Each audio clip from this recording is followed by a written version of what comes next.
দেখেন, এই যে বাংলাদেশে একের পর এক যে হিন্দুদের উপরে যে অত্যাচার হচ্ছে, হিন্দুরা যেভাবে নির্যাতিত হচ্ছে, দিনের পর দিন নিখোঁজ হয়ে যাচ্ছে, ইভেন মা বোনের ইজ্জত হানি হচ্ছে, ঘর বাড়ি লুটপাট হচ্ছে, ভাঙচুর হচ্ছে, এগুলো কেন? এগুলো কী জন্য হচ্ছে আপনারা বলুন।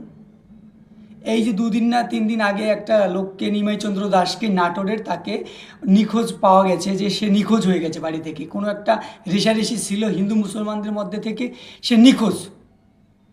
হয়তো সে ওখানে হিন্দুদের সংখ্যাটা কম ছিল, মুসলমানদের সংখ্যা বেশি ছিল, তাই কিছুটা হয়েছে, নিখোঁজ হয়ে গেছে। 4 দিনের দিন এই যে আজকে নাকি তার মরাদেহ পাওয়া যায় পুকুরের মধ্যে ভাসছে। এরপর এরকম অনেক নিউজ একটার পর একটা দেখতেই পাচ্ছি যে হিন্দুরা নির্যাতিত হচ্ছে, হিন্দুরা মার্ডার হচ্ছে, হিন্দুরা মার্ডার হচ্ছে। এগুলো কি মানে? দেশে কি কোনো আইন শৃঙ্খলা নেই? সব কি জামায়াতের হাতে চলে গেছে?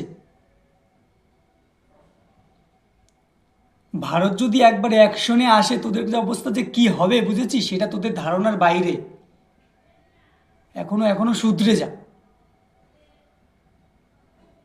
বাংলাদেশি মুসলমানদের বলছে, এখনো শুধরে যা। ভারতে একবার অ্যাকশনে নেমে গেলে, আমাদের এই ভারতবর্ষে 110 কোটি হিন্দু, একবার যদি খচকে যায়, তোদের যে অবস্থা কি হবে, এখনো শুধরে যা।